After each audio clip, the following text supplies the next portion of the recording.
Vijay film career కు ముగింపు పలుకుతూ చేసిన ఆఖరి చిత్రమే జననాయక్. భగవంత్ కేసరి చిత్రానికి రీమేక్ గా వచ్చిన ఈ సినిమా తెలుగులో జననాయకుడిగా రిలీజ్ అయింది. మరి ఈ సినిమా ఎలా ఉంది? విజయ్ ఇమేజ్ కు సరిపోయేలా ఉందా? అందరినీ మెప్పించిందా లేదా అనేది ఈ రివ్యూలో చూద్దాం.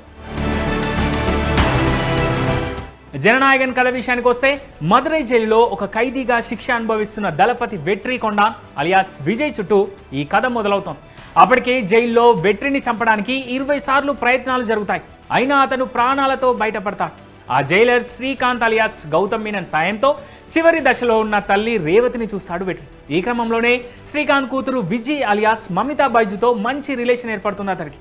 అదే సమయంలో శ్రీకాంత్ ప్రమాదవశాత్తు మరణించడంతో విజయ్ బాధ్యతను వెట్రి తీసుకుంటాడు. తండ్రి కళ ప్రకారం విజయ్ని మిలిటరీ ఆఫీసర్గా చేయాలని వెట్రి లక్ష్యంగా పెట్టుకుంటాడు. ఈ క్రమంలోనే TV journalist Kayal alias Pooja Hegde వీళ్ళ జీవితంలోకి వస్తుంది.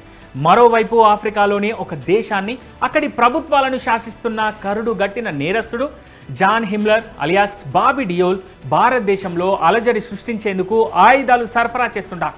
కేవలం విజయ్ని మాత్రమే కాకుండా ఈ ప్రమాదకరమైన శత్రువు నుంచి తన ప్రజలందరినీ కాపాడుకోవడానికి వెట్రి ఎలాంటి యుద్ధం చేశాడు? చివరికి విజయ్ని మిలిటరీ ఆఫీసర్గా మార్చాడా లేదా అనేదే రిమైనింగ్ కథ. ఇక ఈ సినిమా గురించి ఒక్క మాటలో చెప్పాలంటే, దర్శకుడు హెచ్ వినోద్ ఈ చిత్రాన్ని పూర్తిగా విజయ్ రాజకీయ భవిష్యత్తుకు బాటలు వేసేలానే తీర్చిదిద్దాడు. ఫస్ట్ హాఫ్ మొత్తం వెట్రి జైలు జీవితం, విజయ్తో అతని భావోద్వేగ అనుబంధం చుట్టూ సాగుతాం. ముందు నుంచి చెప్తున్నట్టుగానే ఇది భగవంత్ కేసరి సినిమా రీమేక్ గానే వచ్చింది.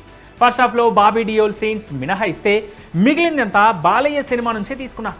ఫస్ట్ హాఫ్ అంతా మామూలుగానే సాగుతాం, కానీ ఇంటర్వెల్ సీన్ నుంచి యాక్షన్ సీక్వెన్స్ తో ముగిసింది. ఇక సెకండ్ హాఫ్ విషయానికి వస్తే, దాన్ని మాత్రం పూర్తిగా మార్చేశారు డైరెక్టర్ వినోద్. వెట్రి జాన్ హిమ్లర్ల మధ్య జరిగే పోరాటాలు బాగానే ఉన్నాయి. సమాజంలో పేరుకుపోయిన అవినీతి, అన్యాయాలకు వ్యతిరేకంగా పోరాడే ఒక విప్లవ నాయకుడిగా విజయ్ పాత్రను మలిచిన తీరు బాగుంది. ముఖ్యంగా మహిళా సాధికారతకు సంబంధించిన సన్నివేశాలు ఆలోచింపజేస్తాయి.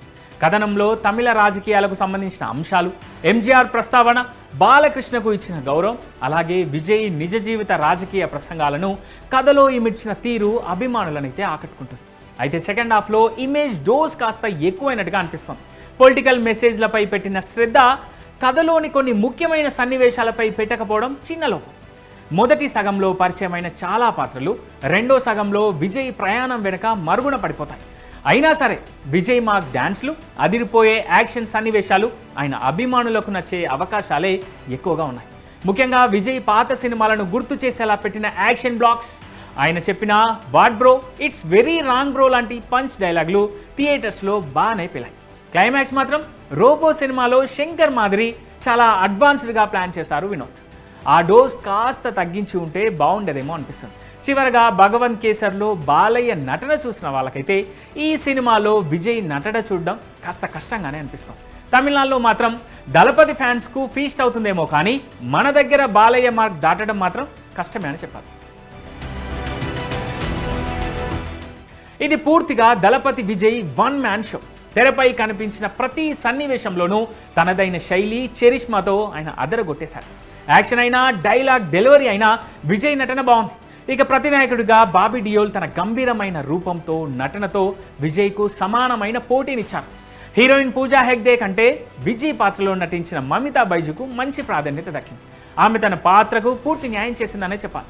ప్రకాష్ రాజ్, నాజర్, ప్రియమణి, సునీల్, రేవతి వంటి స్టార్స్ ఉన్నప్పటికీ కథ విజయ్ చుట్టూనే తిరగడంతో వారికి పెద్దగా స్కోప్ లభించలేదేమో అనిపిస్తుంది.